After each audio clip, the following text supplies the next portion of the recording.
नमस्कार। मैं professor M Shahul Hamid, Hindi विभाग, अलीगढ़ मुस्लिम यूनिवर्सिटी अलीगढ़ से। पाठ्यक्रम शोध प्रविधि एवं कंप्यूटर प्रौद्योगिकी, सप्ताह 11, व्याख्यान संख्या 51। विषय कंप्यूटर परिचय, रूपरेखा, उपयोग तथा क्षेत्र। तो यहाँ पे हम आज के इस व्याख्यान में कंप्यूटर का परिचय देखेंगे, उसकी रूपरेखा देखेंगे, उसका उपयोग देखेंगे तथा क्षेत्र देखेंगे। तो हम इसको क्यों लाए हैं? क्योंकि शोध प्रविधि है कंप्यूटर प्रौद्योगिकी, इसलिए हम बता रहे हैं कि आज के समय में कंप्यूटर के बिना कोई चीज मुमकिन नहीं हो। क्योंकि जब आपने शोध कर लिया, पांडुलिपि उसको कर ली है, तो पांडुलिपि के बाद आज का जो टंकन का मामला है वो सब कंप्यूटर में ही है। और आज कंप्यूटर इतना तेजी से बढ़ गया है, पहले तो सिर्फ टंकन के लिए रखते थे। और जैसे मेरे समय की बात है, कई सालों पहले, 20 साल पहले, तो उस समय सिर्फ कंप्यूटर टंकन के लिए था। आज के समय में बहुत सारी सामग्री आपको इंटरनेट के माध्यम से और कंप्यूटर के माध्यम से मिल रही है। तो इसलिए हमने एक पूरे 5 व्याख्यान इसी को कंप्यूटर को समझाने के लिए रखा है। 5 व्याख्यानों में आप इसके प्रयोग पर देखेंगे कि कंप्यूटर का कैसा प्रयोग होता है। तो पहले कंप्यूटर क्या है ये जानिए। कंप्यूटर एक इलेक्ट्रॉनिक उपकरण है, सूचना या डेटा का प्रबंध कराता है। इसमें डेटा संग्रहित होते हैं, पुनर्प्राप्त होते हैं, और इसके जो है संशोधित करने की जो क्षमता होती है इसमें। और पहले से जितने होंगे उसका आप दस्तावेज में टाइप कर सकते हैं, ईमेल भेज सकते हैं, और उसमें जो है वेब ब्राउजिंग कर सकते हैं और कंप्यूटर का उपयोग कर सकते हैं। इसमें जो है जो भी प्रस्तुति है वे वीडियो संपादन वगैरह बहुत सारी चीज़ें आप कर सकते हैं। तो कंप्यूटर का आज के समय में बहुत ही विशेषता है। तो प्रमुख विशेषताएं क्या है? इनपुट है, डेटा और निर्देश स्वीकार करता है। इनपुट क्या है? आप खुद कुछ चीज़ें इसमें डाल सकते हैं, वो इनपुट है। निर्देशों के आधार पर डेटा संशोधित करता है, तो आप जो डेटा है फिर वो उसमें आप परिवर्तन कर सकते हैं। आउटपुट उत्पन्न करता है, भविष्य में उपयोग के लिए डेटा संग्रहित करता है। इतने सब चीजें करती हैं। इनपुट भी हो जाएगा, आउटपुट भी हो जाएगा, संशोधन भी हो जाएगा, और भविष्य के लिए भी सुरक्षित रखेगा, और वहां भी जो है उसको संग्रहित करते चला जाएगा कि उसको कहाँ संग्रहित करना है। इतना काम होता है। तो इसकी रूपरेखा क्या है? अब क्या है? हार्डवेयर बनाम सॉफ्टवेयर। इसमें दो चीजें होती हैं, एक हार्डवेयर होता है, एक सॉफ्टवेयर होता है। हार्डवेयर क्या है? इसकी रचना, अंदर की रूपरेखा है। हार्डवेयर आपके कंप्यूटर का कोई भी हिस्सा होता है जिसका एक भौतिक संरचना होती है, और जैसे उसको कैसे बनाया जाता है, जैसे कीबोर्ड या माउस, इसमें कंप्यूटर के सभी आंतरिक भागों के शामिल होते हैं, और इन्हें अपने आप इसमें जो है नीचे आप देखते हुए जानेंगे। जैसे कंप्यूटर में क्या है? हार्ड ड्राइव होता है, उसमें सॉफ्टवेयर होता है। तो हार्ड ड्राइव क्या होता है? हार्ड ड्राइव ये है कि जो भी आप डेटा, जो भी आप जानकारी देंगे वो हार्ड ड्राइव में जाकर वहाँ पे सुरक्षित रहेगी। और सॉफ्टवेयर क्या है? जो उस हार्ड ड्राइव को चलाने वाला सॉफ्टवेयर होता है, कि वो कैसे इकट्ठा करके सॉफ्टवेयर ले जाके हार्ड ड्राइव में डालता है। तो हार्ड ड्राइव में बहुत सारा है, जो अब हम कहें कि ये सेंट्रल प्रोसेसिंग यूनिट है। उसमें कंप्यूटर का दिमाग है, वो सेंट्रल प्रोसेसिंग यूनिट जो प्रोसेस करता है। मेमोरी होता है, राम। मेमोरी मतलब जितनी उसकी जो है क्षमता है, सक्रिय क्षमता है, जो उसको ग्रहण करने की, संग्रहित करने की वो है। स्टोरेज है, फिर उसको भी वो डेटा को ले जाकर हार्डवेयर में एक जगह पर इकट्ठा करता है। इनपुट डिवाइस जो है वो कीबोर्ड है, माउस है और स्कैनर है। जैसे आप कैसे डेटा भेजेंगे? डेटा भेजेंगे कीबोर्ड से, माउस से और स्कैनर से। आउटपुट डिवाइस क्या है? मॉनिटर और प्रिंटर और स्पीकर। आउटपुट जैसे आप यहाँ से इनपुट करेंगे, जैसे हमने टाइप किया तो आपको दिखेगा जो आउटपुट है वो क्या है? मॉनिटर में है। फिर उसका आप प्रिंट निकाल सकते हैं, उसके छपाई जो है वो छपा हुआ आपके हाथ में आएगा। और स्पीकर है जहाँ पे आप उसमें सुन सकते हैं। तो इनपुट और आउटपुट डिवाइस होते हैं। तो आगे जो सॉफ्टवेयर है, वो सॉफ्टवेयर क्या है? सिस्टम सॉफ्टवेयर होता है, तो जिसे ऑपरेटिंग सिस्टम कहते हैं जैसे। तो दूसरा जो है एप्लीकेशन सॉफ्टवेयर होता है, तो MS ऑफिस होता है, ब्राउज़र होता है, एंटी वायरस होता है जो जैसे प्रोग्राम होता है, यूटिलिटी सॉफ्टवेयर होता है, अनुकूलन सुरक्षण के लिए उपकरण होता है, ये सब सॉफ्टवेयर है। विभिन्न घटक आपस में कैसे संवाद करते हैं, तो अब यहाँ पे कैसे संवाद करते हैं ये होता है। जैसे सेंट्रल प्रोसेसिंग यूनिट है, तो ये सब उसके जो है संरचना। अब ये कैसे काम करता है यूनिट में, जैसे सेंट्रल प्रोसेसिंग यूनिट है वो कंप्यूटर के दिमाग की तरह है। ये वह हिस्सा है जो आपके कंप्यूटर को चलाने के लिए ज़्यादातर सोचने और उसको जो है उसकी गणना करने और उसके निर्णय लेने का काम करता है। चाहे आप कोई भी चीज़ उसमें डालें, इनपुट करें, इनपुट कैसे करें, कीबोर्ड से और माउस से, और ऐसे जब इनपुट करेंगे कोई भी वीडियो या सीपीयू कोई भी निर्देश करेंगे तो उसे संभाल लेता है, उस व्यवस्था को समझता है और अपने उसको चलाने की प्रोसेस करता है दिमाग से। सीपीयू आमतौर पर कंप्यूटर का मदरबोर्ड पर एक विशेष स्लॉट है जिसमें संकेत कहते हैं, सॉकेट कहते हैं, जो कंप्यूटर के सभी पुर्जों को जोड़ने वाले मुख्य सर्किट बोर्ड से होता है। अब यहाँ पे एक मदरबोर्ड है। मदरबोर्ड क्या करता है कि वो उस चीज़ को चलाने में और एक गणनीय गणना करने में और कीबोर्ड, माउस और स्क्रीन के साथ काम करने में मदद करता है, कार्यों की जानकारी संग्रहित करने में प्राप्त करता है। ये मदरबोर्ड का काम है। तो सीपीयू के बिना कंप्यूटर को पता नहीं चलेगा कि क्या है। तो एक होता है कंप्यूटिंग में सीपीयू को महत्वपूर्ण बातें हैं। सीपीसी बेहद महत्वपूर्ण है क्योंकि आपके कंप्यूटर में हर काम को संभालता है। इसके बिना आपका कंप्यूटर बस एक आलिशान बॉक्स के जैसा रह जाएगा। अगर सीपीयू है तभी जाकर आपका काम करेगा। तो सीपीसी में घटक में एएलयू मतलब अंक गणितीय तर्क इकाई, सीयू नियंत्रण इकाई, रजिस्टर, कैश और घड़ी शामिल होते हैं। तो इसमें नियंत्रण इकाई क्या है, कंट्रोल यूनिट होती है। तो नियंत्रण इकाई सीपीयू को सभी भागों में क्लॉक, होल्ड, रीसेट जैसे संकेत भेजते हैं जिससे वो सुनिश्चित करता है कि सभी घटक मिलकर कार्य पूरा करते हैं। अंकगणित और तर्क इकाई एएलयू अंकगणित कार्य है, जैसे जोड़, घटाव, गुण, भाग आदि तर्क कार्य करते हैं। ठीक है, जो और मेमोरी इकाई निर्देश के संग्रहित करते हैं। पूरे सीपीयू रजिस्टर का उपयोग करते हैं, लेकिन आधुनिक सीपीयू में तेज कैश मेमोरी भी होती है। जैसे अब सीपीयू कार्य के दौरान रैम, रोम ये दो होते हैं जो हार्डवेयर जो डेटा को रजिस्टर के में उसमें संग्रहित करते हैं। ठीक है, जो सेंट्रल प्रोसेसिंग यूनिट कहते हैं उसको सीपीयू कंपोनेंट्स में। सीपीयू का क्या कार्य क्या है? सीपीयू का मुख्य कार्य प्रोग्रामों के निर्देशों को संशोधित, फेज, डिकोड, निष्पत्ति संग्रह चक्र नामक प्रक्रिया के माध्यम से ऐसा करता है। तो functions of CPU is fetching the data और फिर उसको डिकोडिंग करके फिर स्टोर इनपुट करेगा और एग्जीक्यूट करेगा। तो फेचिंग, डिकोडिंग, एग्जीक्यूटिंग, स्टोर होता है। तो फंक्शन ऑफ सीपीयू, सीपीयू के निर्देश में इसका मतलब है कि राम से सीपीयू का बाइनरी संख्या पहुंचता है। डिकोड जब निर्देश सीपीयू में दर्ज किया जाता है उस निर्देश में डिकोड करना होता है। एएलयू की मदद से डिकोडिंग की प्रक्रिया शुरू होती है। निष्पादित करें, डिकोड चरण के बाद निर्देश निष्पादित करने के लिए तैयार किया जाता है। संग्रहित करें, निष्पादित चरण के बाद निर्देश मेमोरी को संग्रहित करने के लिए तैयार होता है।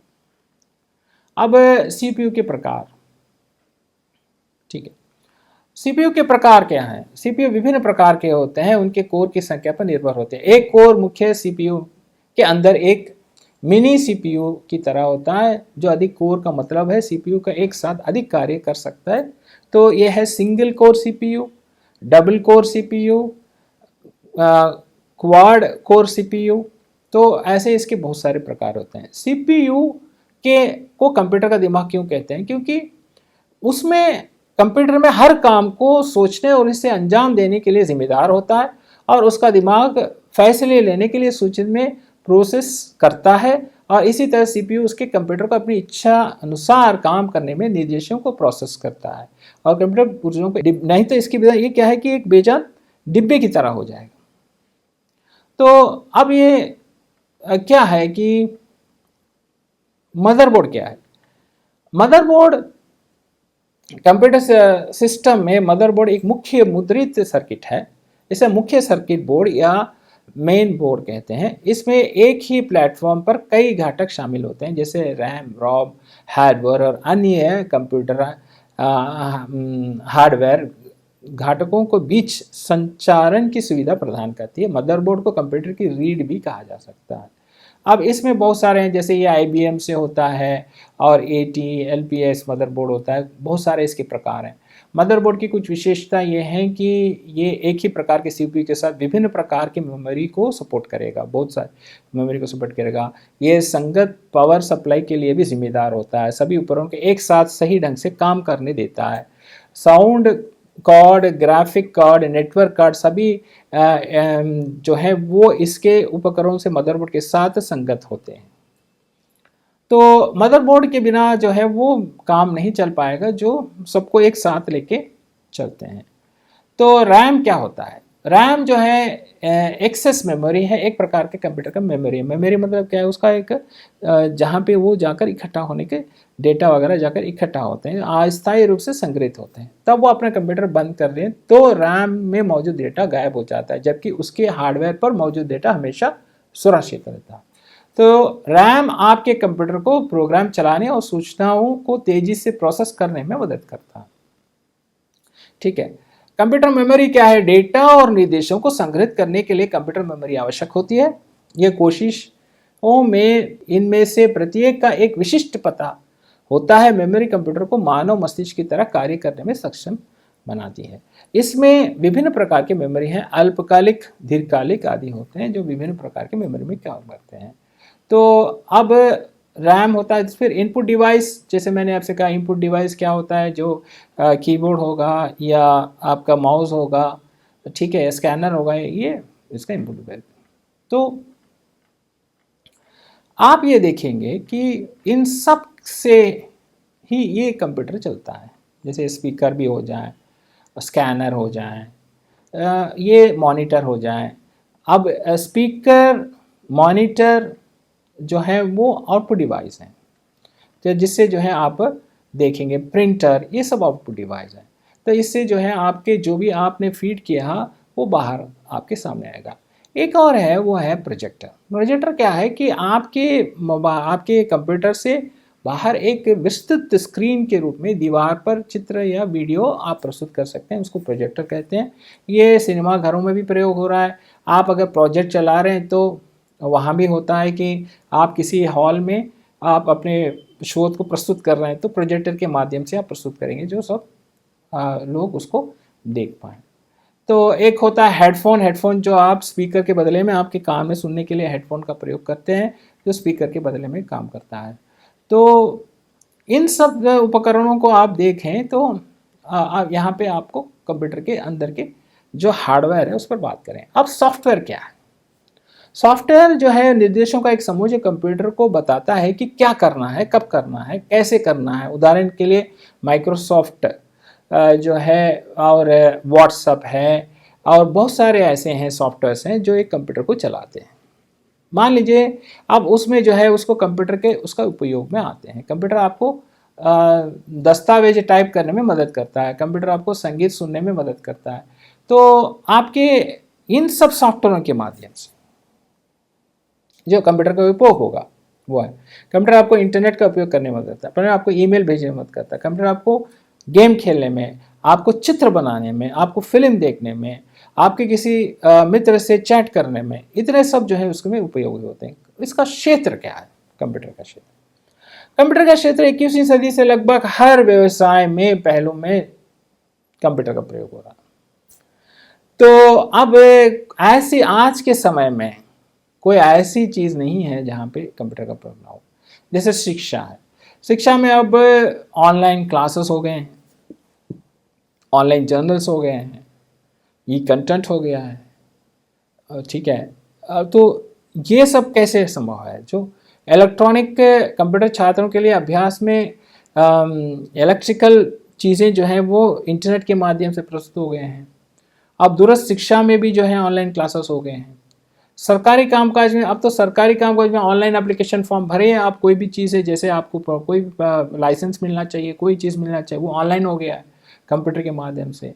मार्केटिंग में प्रयोग हो रहा है, जहाँ पे आप कोई किसी चीज़ को बेच भी सकते हैं और ख़रीद भी सकते हैं ऑनलाइन मार्केटिंग में, जैसे अमेज़ॉन है और बहुत सारे ऐसे हैं। और जो है आप बेच भी सकते हैं उसी के माध्यम से। स्वास्थ्य में आप देखें तो आपके अब आजकल आपके मोबाइल में ही जो है वो स्वास्थ्य के बहुत सारे ऐप आ गए हैं कि आप कितनी दूर तक आप आज चले हुए हैं, आपका स्वास्थ्य कैसा है, आप किस तरह से हैं। तो ये चीज़ें भी स्वास्थ्य से होकर हो गई हैं, जो कंप्यूटर के द्वारा चलती हैं और आपके मोबाइल में भी ऐप आ गए हैं। तो ऐसे ऐसी चीज़ें, आप कोई चीज़ नहीं रहेगी। जैसे विज्ञान को ले लें, विज्ञान में जिस तरह से कंप्यूटर का प्रयोग हुआ, तो प्रकाशन में ले लें। प्रकाशन में क्या हो रहा है कि आप ऑनलाइन प्रकाशन, कोई बस डेटा आपने इनपुट किया, उसको उठा के आप प्रकाशित कर दिया ब्लॉगों में, वेबसाइट पर। पब्लिश के पैसे नहीं हैं, पत्रिकाएं हैं, अखबार हैं, सब मिल रही हैं ऑनलाइन। मनोरंजन के बहुत सारे साधन मिल रहे हैं जो कंप्यूटर से होते हैं। तो दूरस्थ कार्य अब आजकल ऐसा हो गया है कि जो है वीडियो कॉल्स हो गए हैं जो कंप्यूटर के माध्यम से हैं। तो एक पूरी पूरी दुनिया अब कंप्यूटर में हो गई।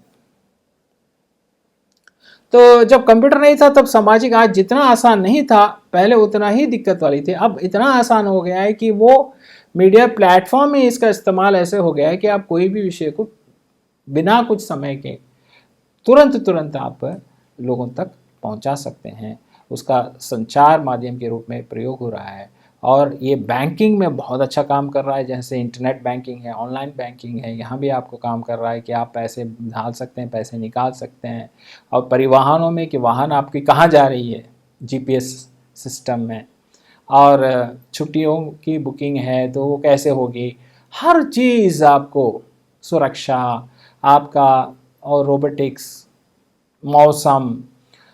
अब कौन सा क्षेत्र नहीं रह गया जब मौसम से आप पता चल जाता है कि अभी आप का मौसम कैसे बदलने वाला है। इतनी सब चीज़ें आपको कंप्यूटर से आती। तो दैनिक जीवन में कंप्यूटर का उपयोग लगातार बढ़ रहा है, इसलिए भविष्य में भी हम कंप्यूटर के बिना नहीं जी पाएंगे। हालांकि कंप्यूटर के उपयोग से हम बहुत सारी चीज़ें हमारे जो हैं वो लुप्त हो रही हैं। जैसे सांस्कृतिक हमारी पहचान में भी कुछ बाधाएं हैं, क्योंकि हर चीज़ जो है हम अभी नहीं कर पाए, सब कंप्यूटर में ही देखकर उसी से हम खुश हो जाते हैं, हम कर नहीं पा रहे हैं कुछ जो हमें करना चाहिए। और बहुत सारी चीज़ें ऐसी भी होती हैं, लेकिन साथ साथ जब ये दुनिया चल रही है तो अब इसको रोका नहीं जा सकता।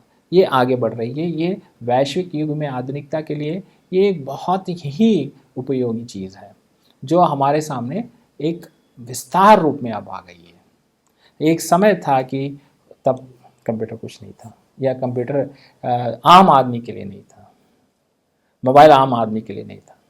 अब जो है वो कंप्यूटर हो या मोबाइल गैजेट हो, उसी सिस्टम में ही मोबाइल चल रहा। तो ये सब चीज़ें एक आज की आवश्यकता बन गई। तो अब यहाँ पे हम बात करेंगे कि क्या ज़रूरत है, एक शोधार्थी को कंप्यूटर का नॉलेज क्यों है, इसमें एक कैसे काम चलता है, इसको हम क्यों जाने, इसकी ज़रूरत क्या है। क्योंकि ये ज़रूरी हो गया है। अब एक शोधार्थी को कंप्यूटर चलाना आना चाहिए। अगर आप नहीं सीख रहे हैं तो आप कुछ सीख रहे हैं। क्यों? क्योंकि इससे आपके काम आसान होंगे, आपका शोध और अच्छी तरह से होगा, आपको आपके समय की बचत होगी, और आप एक आपकी प्रस्तुति बहुत अच्छी तरह से कर सकते हो, और दूसरी चीज़ों की तुलना भी कर सकते हो, समझ भी ला सकते हो। अब आपका जो भी थीसिस जो एवेल्युएशन के लिए होने जा रहा है वो भी सॉफ्ट कॉपी पीडीएफ में होकर चला जाता है, और वो उन लोगों तक चला जाता है जिनको भेजना है। पहले तो बाइंड करके भेजा जाता था, अब दो ऑप्शन आ गए हैं, ऑफलाइन चाहिए, ऑनलाइन चाहिए। ये चीज़ें आ गई हैं, तो ऑनलाइन में थीसिस चली जाती है, विदेशों में चली जाती है 2 मिनट में। तो आपको भी इस प्लेटफॉर्म से परिचित होना चाहिए, ठीक है, तभी जाके आप कुछ कर पाएंगे, नहीं तो आप कर नहीं पाएंगे कोई काम, है ना।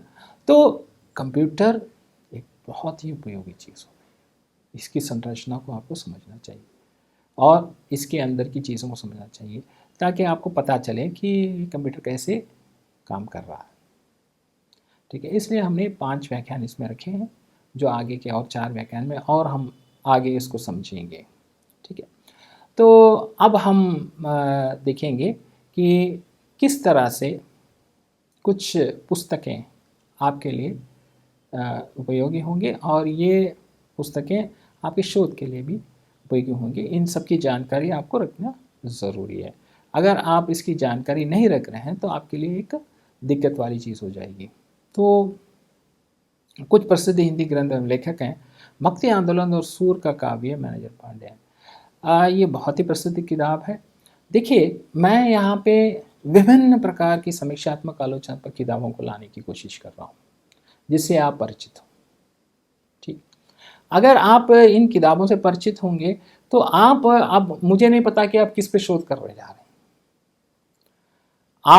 अगर आप शोध पहले से ही कर रहे हैं तो कुछ किताबों की जानकारी आपके लिए अच्छी हो जाएगी। अगर नहीं है तो आपको ये पता चलेगा कि इस पे भी किताब है। जैसे हिंदी साहित्य की इतनी किताब हैं, हिंदी साहित्य के इतिहास पे, भाषा विज्ञान पे इतनी सारी किताबें हैं जो आपके लिए उपयोगी होंगी। तो आपको इसकी जानकारी मिलती जाएगी। अब जैसे मैंने कोश पर बात किया तो देखिए कोश है, व्याकरण पर भी बात किया। व्याकरण, अगर आपको व्याकरण की जानकारी सही है तो व्याकरण की किताबों के नाम है, ये प्रमुख प्रमुख किताबें हैं जो बहुत ही प्रसिद्ध हैं और एक आइडिया भी मिल जाएगा। जैसे अब मैं बात कर रहा हूँ भक्ति आंदोलन और सूर का काव्य, तो आपको शोध के शीर्षक के समझ में आ जाएगा कि ठीक है, अगर आप कुछ सोच रहे हैं कि भक्ति पर हमें रिसर्च करना है तो इन किताबों के माध्यम से आपको समझ में आ जाएगा कि हाँ ठीक है, हम इस किताब को पढ़ के देखें कि हमें क्या दिशा मिलती है, तो क्या ये संभव होगा मेरे लिए काम करने का। क्योंकि हर एक शोधार्थी की अपनी एक क्षमता होती है। ठीक है, तो किसी को ये क्षमता होती है कि मैं राजभाषाओं पर काम करूं, कोई ये सोचता है मैं अनुवाद पे काम करूं, कोई किसी की क्षमता होती है कि दोनों भाषाएं अच्छी तरह आती हैं तो मैं तुलनात्मक करूं कि दो भाषा को लेकर करूं। किसी को ये होता है कि नहीं, मुझे जो है एक फिक्शन पे, जैसे कथा साहित्य पे मुझे करना है। ठीक है, अब कथा साहित्य पे करने के लिए वो सोचते हैं कि हाँ ठीक है, चलो मैं अब किसी उपन्यासों को ले लूँ। तो अब वो है कि क्या उनके उपन्यासों में वो है नहीं है जो चीज़ आप ढूंढ रहे हैं, जैसे स्त्री विमर्श है। तो अब दलित पर बात हो रही है तो दलित पर किस तरह से आप काम कर सकते हैं, या आप जो है एक आदिवासी पर काम करना चाहते हैं तो वो वैसे संबंधित कौन सी किताब है। इसलिए मैंने कुछ किताबों को ऐसे आपको प्रस्तुत किया है जो प्रमुख प्रमुख है, जिससे आपको एक समझ में आ जाएगा कि ठीक है, हमें इस पर कुछ करना है। इससे पढ़ेंगे तो हमें कुछ आइडिया मिल जाएगा। जैसे सूर साहित्य हज़ारी प्रसाद द्विवेदी, निराला की साहित्य साधना रामविलास शर्मा, हिंदी नवलेखन रामस्वरूप चतुर्वेदी, उपनिवेश में स्त्री प्रभा खेतान, औरत के लिए औरत नासिरा शर्मा। अब मैं यहाँ पे एक और बात बता दूं कि महिला लेखिकाओं ने बहुत सारे साहित्य लिखा है 1960 के बाद और आज भी लिख रहे हैं, प्रसिद्ध महिला लेखिकाएं। ठीक है, अब इनके साहित्य में क्या चीज़ें आपको मिल सकती हैं, क्या चीज़ें आपको नहीं मिल सकती, तो आप अपना शीर्षक उसके हिसाब से लिख सकते हैं। उपन्यास है, कहानी है, आत्मकथा है, जीवनी है, बहुत सारा लिखा है। तो अब धीरे धीरे से आप इसका अध्ययन करना शुरू करिए। अगर आप शुरू कर रहे हैं तो आपको एक समझ आ जाएगी कि अब हम कैसे आगे बढ़ें अपने शोध पे, उस चर्चा को लेकर कि इस चर्चा में हम कैसे उसको आगे लेके चलेंगे और उससे हम कैसे अपने शोध को एक दिशा देंगे। देखिए, एमए करना हो या बीए कर रहे हैं या फिर एमए कर रहे हैं, वहाँ पे आपको शोध को लेकर ज़्यादा आप साहित्य पढ़ते हैं। ठीक है, शोध जो है उससे और आगे बढ़कर है, तो आपको साहित्य की जानकारी हो जाती है कि हिंदी साहित्य क्या है और क्या कौन कौन सी विधाएं हैं और उसमें क्या प्रमुख चीज़ हैं, जो चीज़ें हैं। लेकिन शोध में ऐसा होता है कि आपको पूरी तरह से डूबना पड़ता है कोई एक विधा में, कोई एक दिशा में, कोई एक रास्ते में, जिससे आप जो है कुछ नई चीज़ की खोज करते हैं, कोई एक नए सिद्धांत की ओर आगे बढ़ते हैं, कोई नए विचार की ओर आगे बढ़ते हैं, नए मूल्यों की ओर आगे बढ़ते हैं। तो आगे देखें, 20वीं शताब्दी का हिंदी नाटक और रंगमंच, गिरीश रस्तोगी। अब नाटक और उसका रंगमंच है। ठीक है, हिंदी आलोचना की परंपरा और आचार्य रामचंद्र शुक्ल। हिंदी आलोचना एक अलग क्षेत्र है जो शिव कुमार मिश्र का है। हिंदी साहित्य और इतिहास दृष्टि मैनेजर पांडे, ये बहुत प्रसिद्ध हैं। हिंदी आलोचना का विकास नंद किशोर नवल। आधुनिक हिंदी साहित्य एक दृष्टि प्रकाश चंद्र गुप्त। तो अब इन सब किताबों से आप जब चीज़ों को पढ़ने लगते हैं, समझने लगते हैं, तो इससे आपको एक विस्तार जानकारी मिल जाएगी। पहले आपको क्षेत्र और किस विधा में करना है इसको देखना ज़रूरी है। अब जैसे जैसे इसको देखेंगे, आप जैसे जैसे इसको समझेंगे, सुनेंगे, इससे आपका अनुभव आगे बढ़ेगा। तो इसलिए मैं इनको जो है प्रश्नावली में भी रखा हूँ ताकि आप देख सकें। और संदर्भ पुस्तकें वगैरह जो इसके लिए हो, तो मैंने वेबसाइट से बहुत सारे वेबसाइट से चीज़ों को लिया है जो प्रामाणिक वेबसाइट्स हैं, जिससे आपको जानकारी मिल सके। और इन वेबसाइट से जो भी जानकारी आपको मिल रही है वो प्रामाणिक है, आप इसकी चिंता ना करें। और भी देखिए, इस समय सीमित है और सीमित समय के अंदर हमें समझाना है। कंप्यूटर के और कैसे चलता है इसके लिए बहुत सारे टेक्निकल हैं, लेकिन हम एक शोधार्थी हैं हिंदी के, तो हमें ये बस ये पता चलना चाहिए कि उसके अंदर में क्या क्या चीज़ें हैं और वो कौन सी चीज़ क्या काम करती है, इनपुट कैसे जाता है, आउटपुट कैसे जाता है। इसलिए मैंने इसको एक सीमित रूप में ही इसको प्रस्तुत किया। अगर एक एक का काम कैसे चलता है उसका विवरण और वर्णन भी है, बहुत सारी चीज़ें हैं जो हमारे लिए वो उपयोगी होंगे, लेकिन उतना हमें जानकारी की कोई वो नहीं है। जैसे आपका कंप्यूटर अगर कुछ आपका कंप्यूटर में कुछ प्रॉब्लम हो गया है, कुछ समस्या आ गई है, तो आपको पता चले कि वो मेमोरी कहाँ चले जाती है, कैसे रह जाती है, कहाँ रह जाती है, मदरबोर्ड क्या है, रैम क्या है और रोम क्या है, और फिर उसके जो है सीपीयू क्या है, ये सब आपको जानने की ज़रूरत है। तो इसको हम मोटे मोटे तौर से मैंने बताने की कोशिश की है ताकि आप इसकी एक जानकारी आपके सामने रह सकें। और शोधार्थी को सभी चीज़ की जानकारी रहनी चाहिए। अगर आप उन जानकारियों से परिचित नहीं हो तो फिर भी आपको ये थोड़ी सी दिक्कत होती है। तो जानकारी हम करेंगे, जितने भी हमारे व्याख्यान हैं उन व्याख्यानों में आपको पूरी जानकारी मिलेगी। और हमारे शीर्षक में जो है कंप्यूटर प्रौद्योगिकी है, तो हम उससे कंप्यूटर से संबंधित और भी चीज़ें आपको बताएंगे अगले व्याख्यान में। तो आशा है कि ये व्याख्यान से आपको ज्ञान मिला होगा और आपको इससे और कई चीज़ों का के अंदाज़ा जैसे उसको समझने की भी आपके लिए जो है ये सहायक सिद्ध हुआ होगा। और ये व्याख्यान मैं यहीं समाप्त करता हूँ। अगले व्याख्यान में हम फिर मिलेंगे। आज का व्याख्यान यहीं समाप्त होता है। धन्यवाद, नमस्कार।